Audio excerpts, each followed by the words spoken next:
Buenos días, soy Rosa Méndez, soy la responsable del Departamento de Educación, Holocausto y Antisemitismo del Centro Sefarat Israel, y hoy vamos a hacer un recorrido por esta exposición que albergamos ahora, una exposición educativa y muy interesante para cualquier profesor o educador que necesite para su aula herramientas didácticas muy interesantes y muy trabajadas.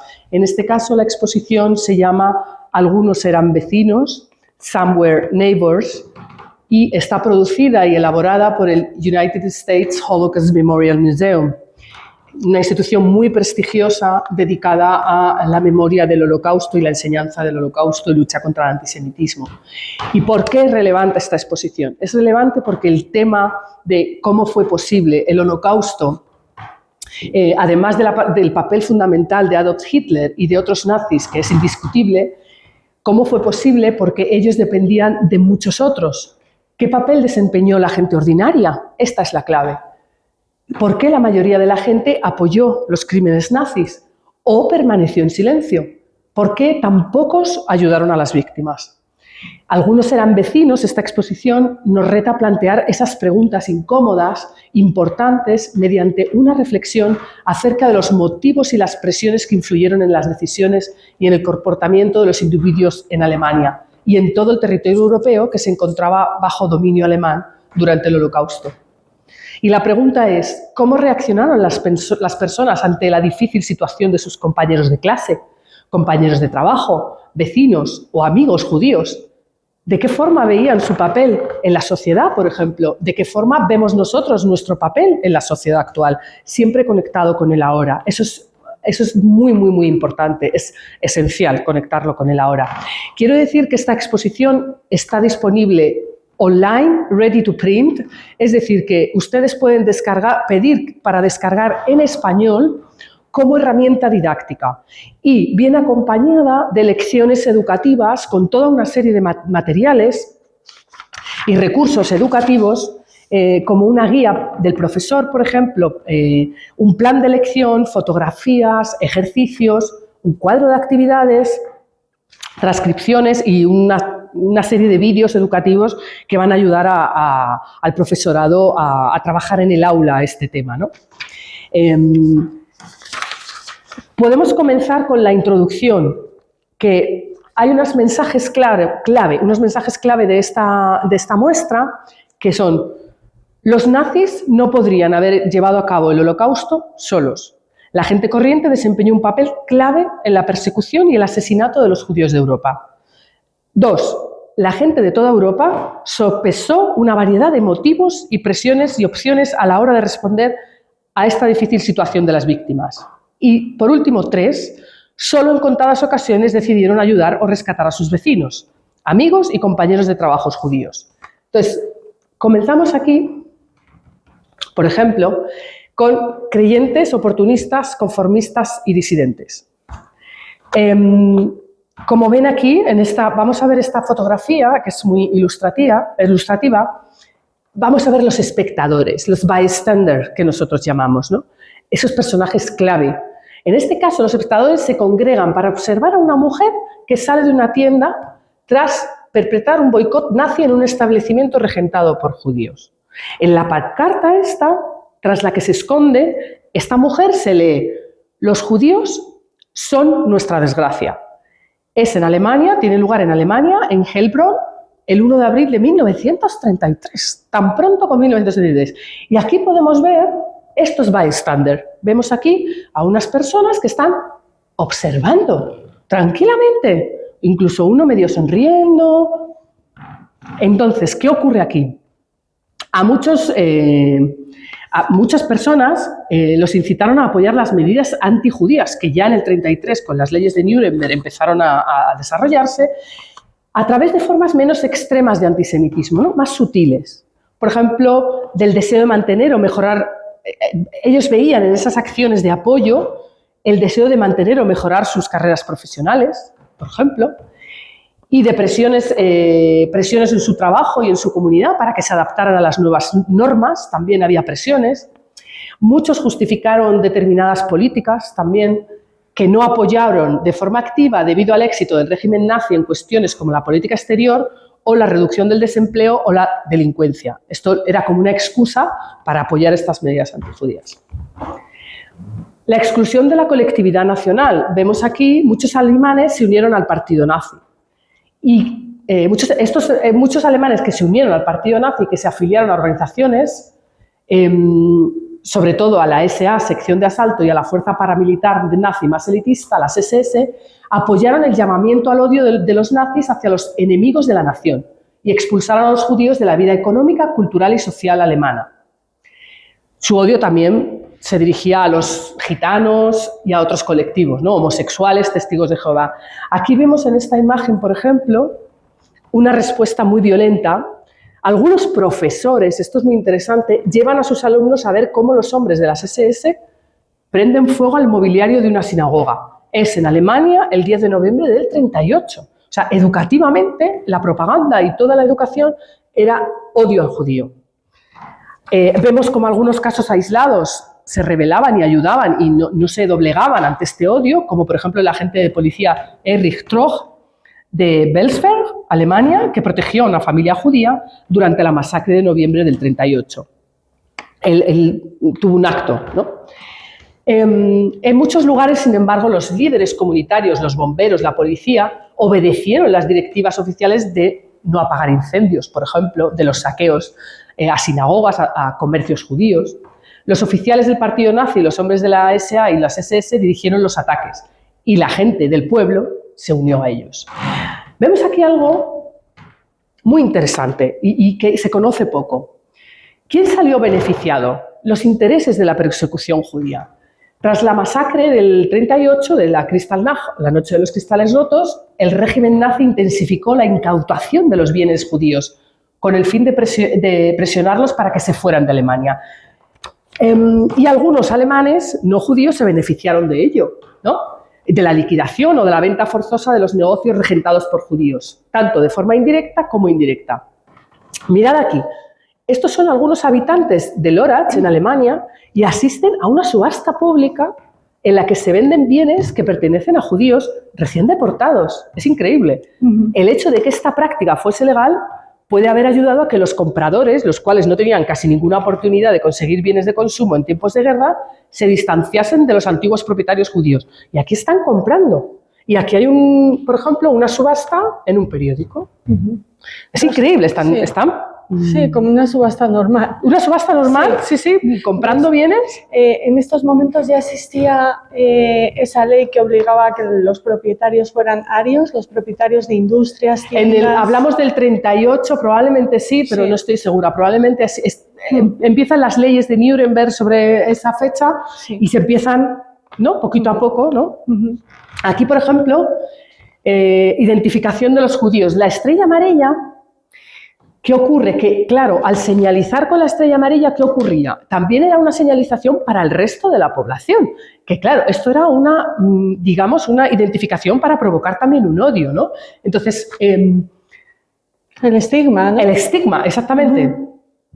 Muchos de ellos identificaban al judío, ¿no? Entonces ya les llevaban, les acosaban, no les permitían entrar a tiendas, o sea, el llevar la estrella amarilla ya era una discriminación y un apartado de la sociedad, ¿no? Por ejemplo, evitaban el contacto, esto es muy interesante, evitaban el contacto visual con aquellos que llevaban la estrella amarilla, ¿no? Sí, gente que se cruzaba de acera para no saludar, sin más, es como, amigos. Es el otro, ya yo no me relaciono con él. Aquí pasamos a las respuestas a la deportación en tiempos de guerra. Aquí hay una deportación. Pero los ciudadanos, es muy interesante cómo observan, cómo la policía hace desfilar hasta la estación de tren, por ejemplo, en este caso aquí, los Sinti y Roma, los gitanos, a los que llamaban el fastidio gitano, o alienígenas, para ridiculizarlos por motivos raciales. Iban a ser deportados a Polonia, a la Polonia ocupada por los alemanes. Estamos hablando del 40. Y aquí vemos observadores.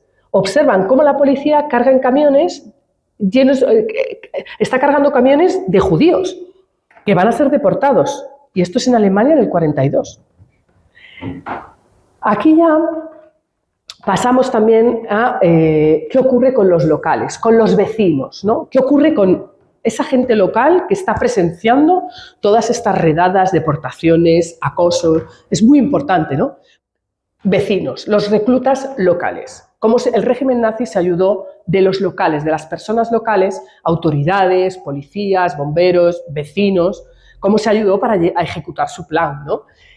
Aquí vemos que alguna persona tuvo algún gesto de ayudar a algún judío, pero en general, como vemos aquí, hay gente mirando en las ventanas, ¿verdad? Y aquí lo mismo. En esta segunda fotografía también vemos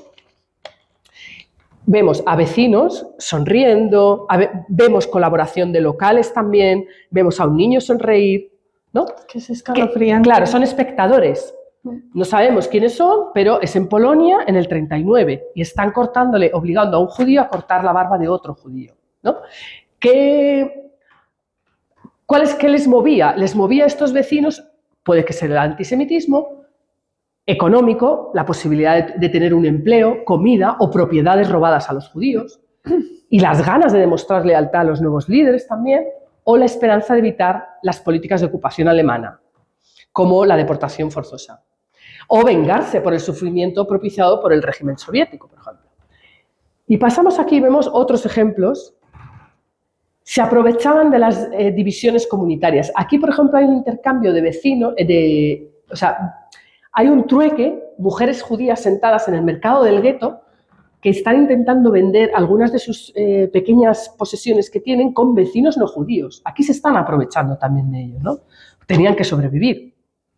Aquí vemos cómo la población polaca observa la deportación de judíos. Nadie podía decir que no sabían lo que estaba pasando. No, sabían perfectamente. Esto es en 1941 y ya desde mucho antes sabía lo que estaba pasando en cada pueblo, eso era obvio. Aquí vemos los autores de los asesinatos en masa y sus ayudantes. Vemos aquí un policía auxiliar, no alemán, y diferenciado con un brazalete blanco, y vigila al grupo de mujeres judías que está a punto de ser asesinada en 1942 en Ucrania. De hecho, Rosa, se comenta, muchos testimonios de supervivientes afirman que los colaboradores eran incluso a veces más crueles que los nazis. Claro, siempre se dice que la Alemania nazi en los países ocupados no llegó a la nada, llegó a un terreno abonado, es decir, donde ya el antisemitismo estaba presente. Entonces, hubo una facilidad también, y no solo por el antisemitismo, sino también la precariedad y la necesidad que tenía esa población, ¿no? Se juntaban los dos factores. Aquí vemos también, ¿no? Por ejemplo, como un auxiliar policía vende las propiedades a personas que acaban de ser asesinadas en un fusilamiento. Esto es en Lituania. Y estaba organizado por los alemanes con la connivencia de los ciudadanos lituanos, ¿no?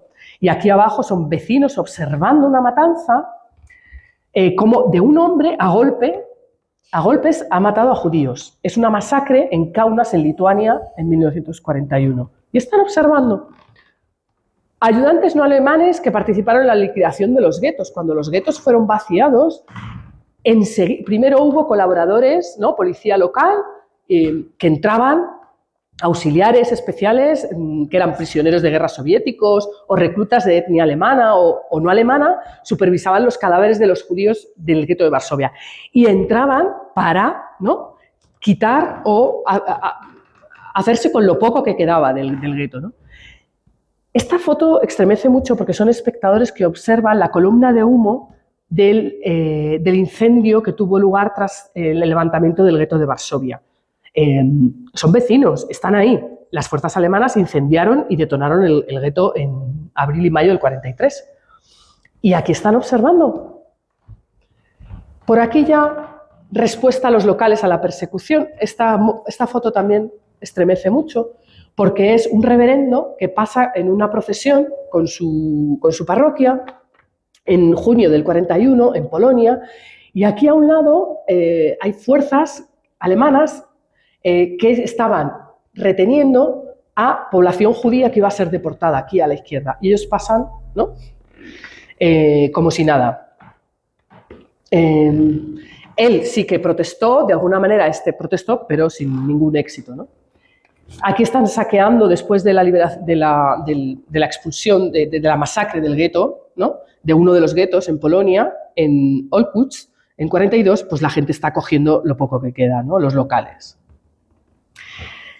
Por supuesto, siempre tenemos que hablar, cuando hablamos de la colaboración y los bystanders, siempre tenemos que recordar que la libertad interior está ahí y que muchos arriesgaron su vida o ayudaron. Algunas veces fue por interés, también es verdad, algunas veces fue por interés, pero otras veces no, como en este caso. ¿Debería arriesgarme a ayudar? Pues aquí tenemos, por ejemplo, esta familia que frecuentaba, ellos eran clientes de la carnicería de Jaime Elster y ayudaron a acoger al adolescente, a dos hijos de la familia de Jaime Elster, los protegieron durante la guerra, ¿no? En este caso también, esta es una mujer, Rose Brunswick, con los miembros de la familia Beck, que también la protegieron. Como vemos, hay diferentes. Estos son los dos hermanos que fueron protegidos por los Gorski. Y aquí tenemos otro caso, que son los dos tipos de vecinos. Esto es una historia muy tremenda, porque hablamos, los dueños de la granja en esta población que se llama Nieshina, escondieron a un vecino judío y a su hijo durante meses, hasta que la policía alemana los descubrió y asesinó. Pero en una casa cercana, un grupo de hombres del pueblo, miembros del grupo de bomberos, tuvieron cautivos a 11 judíos a los que torturaron y a las mujeres las violaron. Después llamaron a la policía alemana y los asesinó a todos. ¿Por qué? ¿Cuál fue el móvil?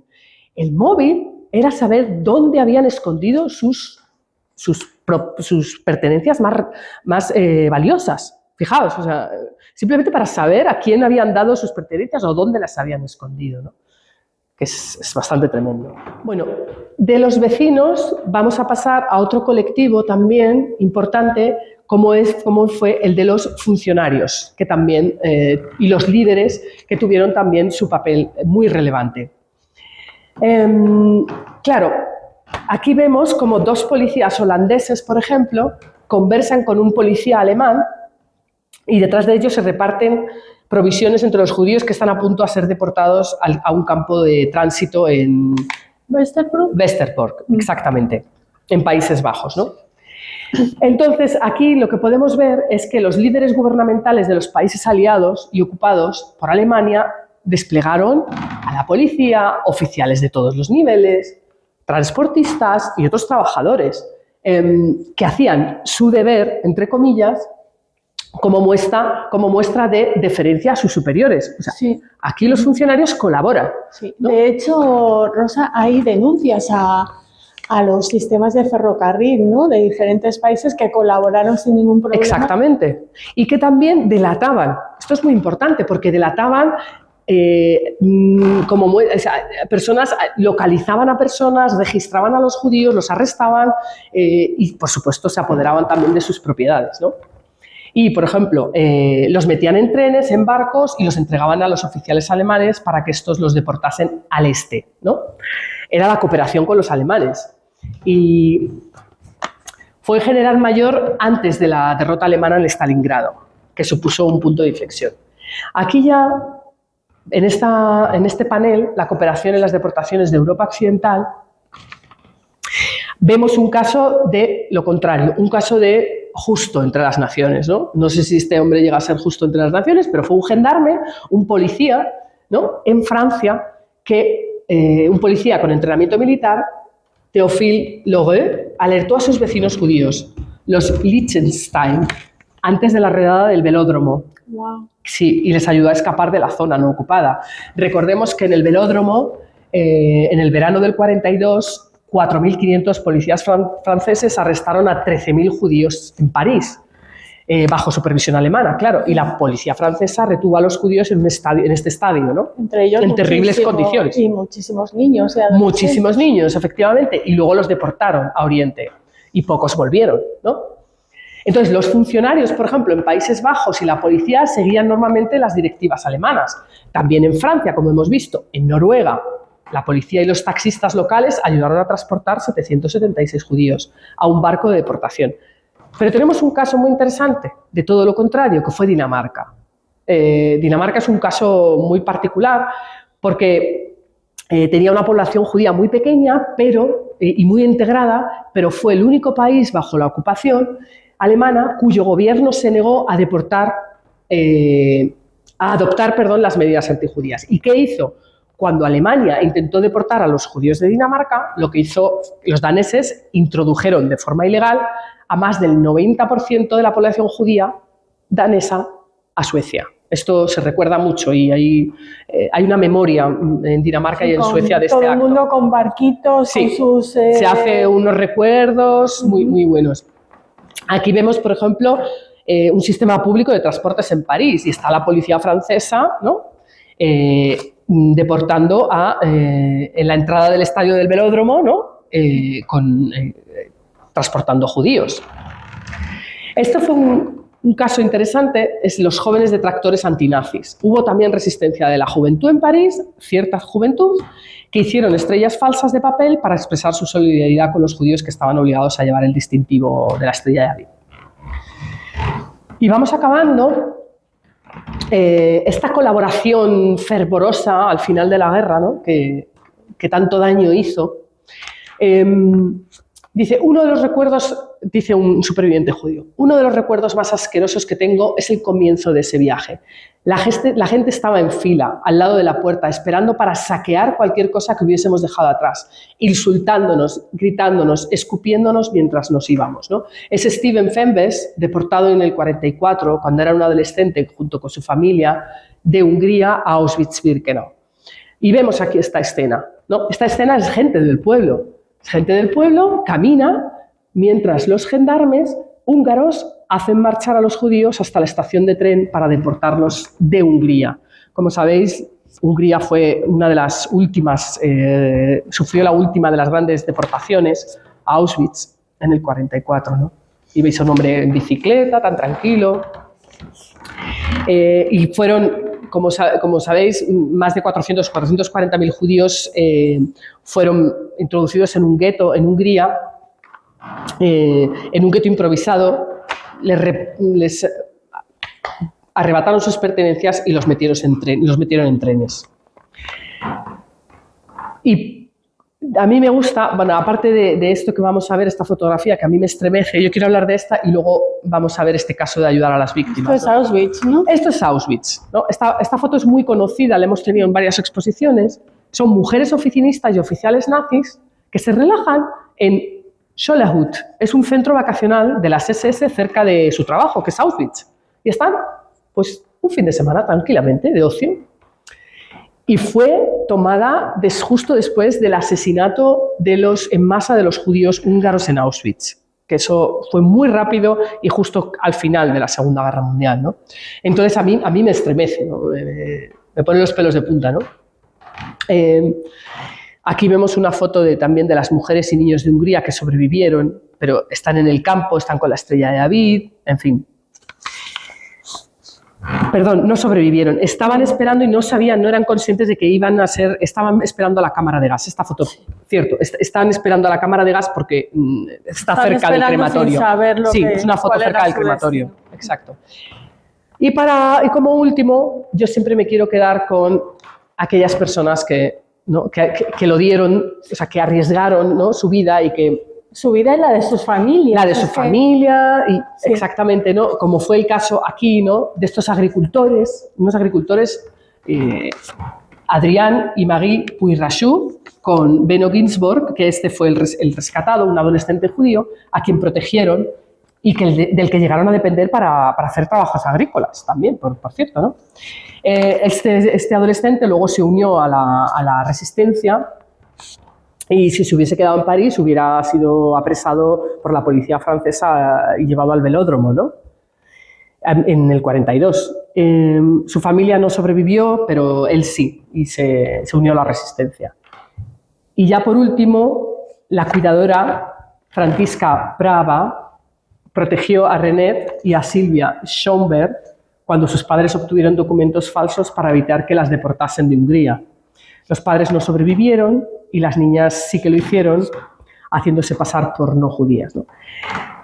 ¿Qué demuestra esta exposición? Pues educativamente es cómo fue posible el Holocausto, ¿no? Porque no fue solamente debido a esa élite alemana, las SS, todo el sistema nacionalsocialista del Tercer Reich, sino a todos los colaboradores y todos los bystanders, todos los espectadores, y que de alguna manera participaron, bien de forma silenciosa o de muchas maneras participaron en el Holocausto, ¿no? Y esto es lo que hay que enseñar al alumnado, ¿no? Que hay muchas formas de colaborar y de ser partícipe en las tragedias y en los genocidios, ¿no? Rosa, hablas mucho del alumnado. Es una exposición pensada para centros educativos, para la pedagogía de la Shoah, pero todos podemos aprender, ¿no? Exactamente. En realidad, esta exposición, si vais a la página web de Somewhere Neighbors, del US Holocaust Museum, US Holocaust Memorial Museum, podéis ver que podéis acceder, incluso en español, tenéis en español todo este material y todos y todas podemos aprender, ¿no? Yo creo que es interesante, no solo para educadores, no está dirigido solo a alumnos y alumnas de secundaria o de universidad, es para todo el mundo. En realidad yo creo que abre un poco, ¿no? Hace más complejo, ¿no? Y más cercano y más comprensible cómo fue posible, ¿no?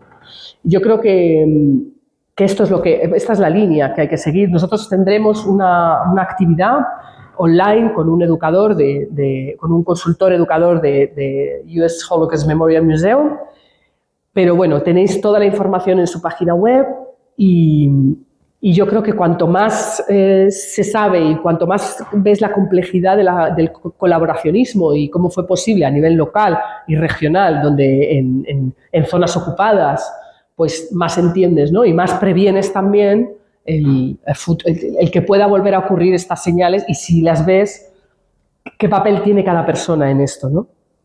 Cuando ves esas señales.